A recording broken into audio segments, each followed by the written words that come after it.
स्वागत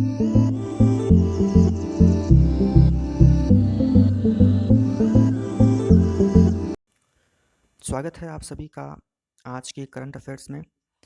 इस current affairs के इस वीडियो में हम चर्चा करने वाले हैं, कुछ बिंदुओं की हम बात कर लेते हैं पहले कि हम क्या चर्चा करेंगे।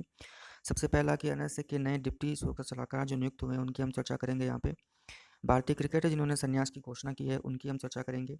विजय हजारे ट्रॉफी की बात करेंगे और इंडियन इकोनॉमी की बात भी हम इसमें करने वाले हैं। उसके अलावा भी हमारे पास बहुत सारे सवाल होंगे जो हम इस वीडियो में इसके ऊपर चर्चा करने वाले हैं।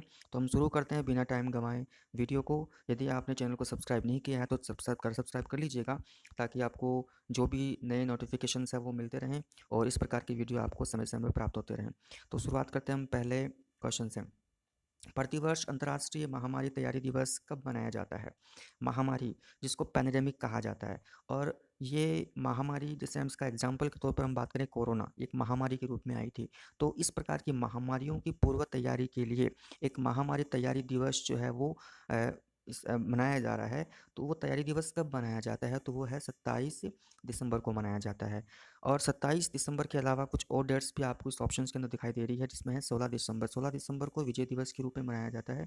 विजय दिवस जो है वह है पाकिस्तान के ऊपर भारतीय सेना की विजय के रूप में, जो कि 1971 में भारतीय सेना ने पाकिस्तान को हराया था, और उस के उपलक्ष्य में यह विजय दिवस मनाया जाता है। उसके अलावा 25 दिसंबर की हम बात करें तो 25 दिसंबर जो है वो गुड गवर्नेंस के रूप में, गुड गवर्नेंस सुशासन के रूप में अटल बिहारी वाजपेयी जी के बर्थ एनिवर्सरी के ऊपर मनाया जाता है, सुशासन दिवस। Next question. हाल ही में रक्षा मंत्री श्री राजनाथ सिंह जी ने कहाँ पर डीआरडीओ के रक्षा प्रौद्योगिकी प्रशिक्षण केंद्र और ब्रह्मोस विनिर्माण केंद्र की आधारशिला रखी है? तो इसका जवाब हो जाएगा लखनऊ। लखनऊ जो कि उत्तर प्रदेश की राजधानी है, यहाँ पे हमारे रक्षा मंत्री राजनाथ सिंह जी ने इन दोनों ही केंद्रों की आधारशिला इनॉग्रेशन का किया है। डीआरडीओ की हम बात कर लेते हैं कि डीआरडीओ क्या है। DRDO defence research and development organisation है, डीआरडीओ की फुल फॉर्म, और इसका जो मुख्यालय है वो दिल्ली में है। डीआरडीओ की स्थापना 1958 में हुई थी, ठीक है, जो कि देश के रक्षा डिफेंस से संबंधित जो भी कार्य हैं वो करने वाली संस्था है। इसमें एक नाम और आया जिसका नाम है ब्रह्मोस।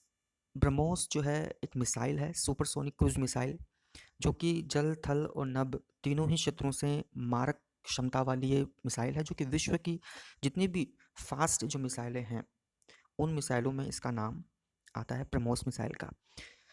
उसके अलावा नागपुर की बात करें, महाराष्ट्र में कांडला की बात करें, जो कांडला एक बंदरगाह के रूप में, एक पोर्ट के रूप में फेमस है, और ये गुजरात में है, और इसका नाम परिवर्तित करके दीनदयाल पोर्ट ट्रस्ट कर दिया गया है। ठीक है, ये एक क्वेश्चन के रूप में हम बात करें तो दीनदयाल पोर्ट ट्रस्ट इसका नाम परिवर्तित करके रख दिया गया है। नेक्स्ट क्वेश्चन की तरफ हम बढ़ें।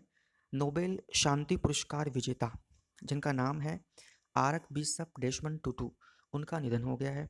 ये किस देश से संबंधित हैं? तो यह है साउथ अफ्रीका, यानी दक्षिणी अफ्रीका से संबंधित है, और दक्षिणी अफ्रीका की राजधानी है प्रिटोरिया। ठीक है। नोबेल पुरस्कार की हम बात करें, नोबेल पुरस्कार की शुरुआत जो है वो 1898 में हो गई थी, और सबसे पहले भारत को जो नोबेल पुरस्कार की शुरुआत, भारत को मिलने की शुरुआत हुई थी, रविन्द्रनाथ जी टैगोर को गीतांजलि के रूप में उनके साहित्य के लिए मिली थी। पहला नोबेल पुरस्कार साहित्य के क्षेत्र में प्राप्त हुआ था। उसके बाद में शांति की हम बात करें, नोबेल का जो शांति पुरस्कार था वो भारत के अंदर मदर टेरेसा को मिला था। ठीक है, मदर टेरेसा। और उसके अलावा जो कैलाश सत्यार्थी जी हैं उनको मलाला यूसुफजई, जो कि पाकिस्तान की हैं, मलाला यूसुफजई, उनको शांति के नोबेल पुरस्कार को सामूहिक रूप से दिया गया था, कैलाश सत्यार्थी और मलाला यूसुफजई को। उसके अलावा आर्थिक क्षेत्र में लेटेस्ट जो मिला है आर्थिक क्षेत्र के अंदर, वो भी सामूहिक रूप से दिया गया है, भारत के अभिजीत बनर्जी को आर्थिक क्षेत्र में जो नोबेल पुरस्कार वो दिया गया था। नेक्स्ट क्वेश्चन की तरफ हम बढ़ जाते हैं। हाल ही में किस स्पेस एजेंसी ने जेम्स वेब टेलीस्कोप को लॉन्च किया है? तो जेम्स वेब टेलीस्कोप को लॉन्च करने वाली जो स्पेस एजेंसी है नासा। नासा जिसको हम national aeronautics and space administration इसको हम कहेंगे। ये यूएसए की संस्था है जो कि एरोनॉटिक्स से संबंधित जो भी इमेजेस हैं, वीडियोज़ हैं और नई जो जानकारियाँ हैं वो हमको प्रदान करती रहती हैं। उसके अलावा इसरो की बात करें, ये इंडियन स्पेस रिसर्च ऑर्गेनाइजेशन है इसरो। उसके अलावा डीआरडीओ की हम पहले भी बात कर चुके हैं। और स्पेस एक्स जो है वो रूस की स्पेस के संबंध में कार्य करने वाली संस्था है, जो हम इसके बारे में अभी और चर्चा करेंगे। यहाँ इस सवाल के बाद हम अगले सवाल की तरफ बढ़ें तो अगला सवाल हमारा है, हाल ही में किसने विजय हजारे ट्रॉफी 2021 का खिताब जीतने वाले जो है वो कौन है? तो वो है हिमाचल प्रदेश। यानी हिमाचल प्रदेश की टीम ने विजय हजारे ट्रॉफी जो है वो जीती है।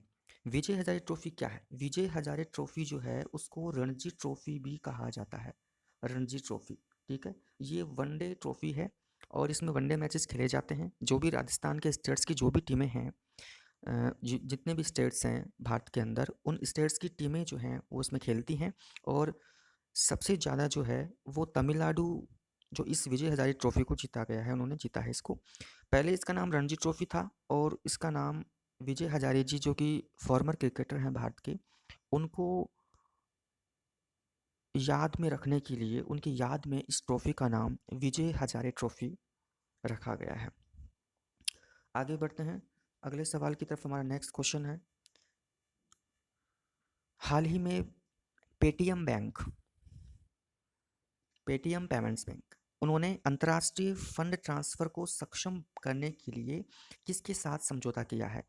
पेटीएम ने अब तक जो राष्ट्रीय फंड ट्रांसफ़र हम करते थे, चाहे वो नेफ्ट के रूप में हो, चाहे वो आरटीजीएस के रूप में हो, चाहे यूपीआई पेमेंट्स हो, सभी हम करते थे। लेकिन अब अंतर्राष्ट्रीय पेमेंट करने के लिए, सक्षम बनाने के लिए एक जो अ, दूसरी कंपनी जिसको हम बोलेंगे मनीग्राम, यहाँ पे हमारा जो करेक्ट आंसर हो जाएगा मनीग्राम, ठीक है। जो समझौता हुआ वो मनीग्राम के साथ हुआ है। तो मनीग्राम के साथ में समझौता किया था कि अंतर्राष्ट्रीय जो भी जितने भी वर्ल्ड के जो भी देश हैं वहाँ से फंड है वो ट्रांसफ़र किया जा सके, इसके लिए एक समझौता किया गया मनीग्राम। मनीग्राम कहाँ की कंपनी है? तो मनीग्राम जो है वो यूएसए की कंपनी है जो कि ऑनलाइन पेमेंट्स के लिए कार्य करती है। मनीग्राम। टेलीग्राम एक ऐप है जो कि मैसेजिंग ऐप है, आप जानते हैं। आरबीआई और SBI, reserve bank of India और स्टेट बैंक ऑफ इंडिया, इनके बारे में आप अच्छे से जानते हैं। नेक्स्ट क्वेश्चन की तरफ हम बढ़ते हैं। स्वास्थ्य सूचकांक हेल्थ इंडेक्स 2021 जो जारी की गई है, नीति आयोग ने, जो भारत का थिंक टैंक जिसको हम कहते हैं नीति आयोग, उस नीति आयोग ने जारी की है। और इसमें कौन सा राज्य है जिसको चौथी बार प्रथम स्थान प्राप्त हुआ है? प्रश्न हमारा ये था। तो ये बहुत ही इंपॉर्टेंट प्रश्न है।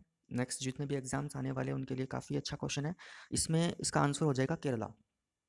केरल को लगातार चौथी बार प्रथम स्थान प्राप्त हुआ है इस इंडेक्स के अंदर, इस हेल्थ इंडेक्स में। और सबसे टॉपर रहा है केरल, तो सबसे डाउनफॉल में कौन रहा है? सबसे डाउन रहे हैं यूपी वाले, उत्तर प्रदेश सबसे डाउन रहा है। अब हम राजस्थान की बात करें कि राजस्थान इस हेल्थ इंडेक्स में कहाँ है, तो राजस्थान जो है इस हेल्थ इंडेक्स में 20वें स्थान पर विराजित है।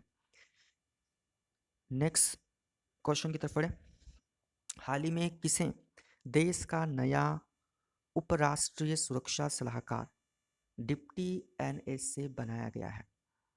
तो डिप्टी एनएसए बनाया गया है विक्रम मिश्री, ठीक है।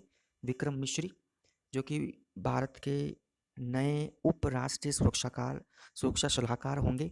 और जो राष्ट्रीय सुरक्षा सलाहकार हैं वो है अजीत डोभाल, जो आपको लगभग पता है। अजीत डोभाल भारत के राष्ट्रीय सुरक्षा सलाहकार हैं। नेक्स्ट क्वेश्चन, हाल ही में किस भारतीय क्रिकेटर ने सभी प्रारूपों से, यानी क्रिकेट के जो भी प्रारूप हैं, चाहे वो टेस्ट हो, चाहे वनडे हो, चाहे वो 2020 हो, उन सभी प्रारूपों से संन्यास लेने की घोषणा की है? वो प्लेयर हैं हरभजन सिंह, ठीक है। हरभजन सिंह जो कि पंजाब से बिलोंग करते हैं और इन्होंने भारतीय क्रिकेट के लिए काफ़ी योगदान दिया है। और ये एक स्पिनर के रूप में, इन्होंने एक गेंदबाज के रूप में काफ़ी अपना बड़ा योगदान भारत के लिए, भारत को जीत दिलाने में काफ़ी बार योगदान दिया है। बल्लेबाजी में भी उन्होंने काफ़ी हाथ दिखाए हैं बहुत बार। तो उन्होंने संन्यास की घोषणा फिलहाल कर दी है। नेक्स्ट क्वेश्चन, CEBR के अनुसार भारतीय अर्थव्यवस्था कब तक दुनिया की तीसरी सबसे बड़ी अर्थव्यवस्था बन जाएगी? थर्ड लार्जेस्ट इकोनॉमी जो है वर्ल्ड की कब बनेगी भारत? तो इसका आंसर हमारे सामने है 2031 में भारत जो है वो दुनिया की तीसरी सबसे बड़ी अर्थव्यवस्था बन जाएगी। CEBR क्या है, ये बताने वाली संस्था कौन है आखिर? तो ये है centre for economics and business research. Centre for economics and business research इसका नाम है पूरा, और ये एक लंदन की रिसर्च करने वाली कंपनी है जो कि अर्थव्यवस्था से संबंधित, इकोनॉमिक्स से संबंधित जो भी कार्य होते हैं बिजनेस से रिलेटेड, उसके बारे में रिपोर्ट्स जारी करने का काम ये करती है। नेक्स्ट क्वेश्चन हमारा है, हाल ही में global environment and climate action citizen award 2021 किसने जीता है? तो एक्शन सिटीजन अवार्ड 2021 जो है वो विरल सुधीर भाई देसाई ने जीता है। ठीक है, विरल सुधीर भाई देसाई। इसमें कुछ और नाम हमको दिखाई दे रहे हैं जिसमें है मारिया रेसा और दिमित्री मुराटोव, ये रूस के हैं जिनको इस वर्ष 2021 का नोबेल का शांति पुरस्कार प्राप्त हुआ है, मारिया रेसा और दिमित्री मुरारोव। नेक्स्ट क्वेश्चन, हाल ही में यामा मोटर इंडिया ग्रुप के नए अध्यक्ष कौन बने हैं? तो यामा मोटर इंडिया ग्रुप के नए अध्यक्ष हैं वो इशिन चिहाना को बनाया गया है नए अध्यक्ष, इशिन चिहाना जो कि यामा मोटर इंडिया ग्रुप के नए अध्यक्ष बने हैं। इस वीडियो में आज आपके लिए इतने क्वेश्चन हैं, अगले वीडियो में आपको और इसी प्रकार के करंट अफेयर्स प्राप्त होंगे। तब तक के लिए